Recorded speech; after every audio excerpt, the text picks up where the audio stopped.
നമുക്കൊന്ന് ട്രിവാൻഡ്രം വരെ പോയിട്ട് വന്നാലോ? അതിനു മുന്നേ എൻ്റെ ജ്വല്ലറി ബ്രാൻഡായ അനുഷ് ജ്വൽസിൻ്റെ കുറച്ച് പ്രോഡക്റ്റ്സ് നമുക്ക് ഡെലിവറി ചെയ്യാം. എൻ്റെ ഫ്രണ്ടിൻ്റെ ഗേൾ ഫ്രണ്ടിന് വേണ്ടിയിട്ടാണ് ഇത്. അവൻ വരുന്ന ട്രെയിനിലാണ് നമ്മൾ പോകുന്നത്. രണ്ടാൾക്കും പ്രോഡക്റ്റ് ഇഷ്ടപ്പെട്ടെന്ന് പറഞ്ഞ് താങ്ക് യു ഗൈസ്. ഫൈനലി നമ്മൾ ട്രിവാൻഡ്രത്ത് എത്തി. നല്ല വിശപ്പുണ്ടായിരുന്നു. അതുകൊണ്ട് തന്നെ നേരെ ഇന്ത്യൻ കോഫി ഹൗസിലേക്ക് പോയി. അത്യാവശ്യം നല്ല തിരക്കുണ്ടായിരുന്നു ഇവിടെ. ഫൈനലി നമുക്കൊരു സീറ്റ് കിട്ടി. പെട്ടെന്ന് ഫുഡ് ഓർഡർ ചെയ്തു. നമ്മൾ ഇറങ്ങുമ്പോഴേക്കും തിരക്ക് കുറഞ്ഞിരുന്നു. പിന്നെ എനിക്ക് ഫുഡ് ഇഷ്ടപ്പെട്ടു, നല്ലതായിരുന്നു. അവിടെ നിന്ന് ഒരു ഓട്ടോ കയറി നേരെ യൂണിവേഴ്സിറ്റിയിലേക്ക് പോയി. ഞങ്ങളൊരു 10:30 10:45 ആയപ്പോൾ എത്തി. അതുകൊണ്ട് തന്നെ കുറച്ച് നേരം ചുമ്മാ വീഡിയോസൊക്കെ എടുത്തിരുന്നു.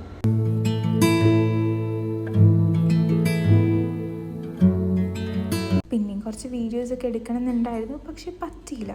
ട്രെയിനിലാണെങ്കിൽ നല്ല റഷും. നല്ല ടയേർഡായിരുന്നു ഗൈസ്, ഒന്നും പറയാനില്ല. അങ്ങനെ തിരിച്ച് ഹോസ്റ്റലിലേക്ക്. ഇനി പുതിയൊരു വീഡിയോ ആയിട്ട് കാണാം. ബൈ.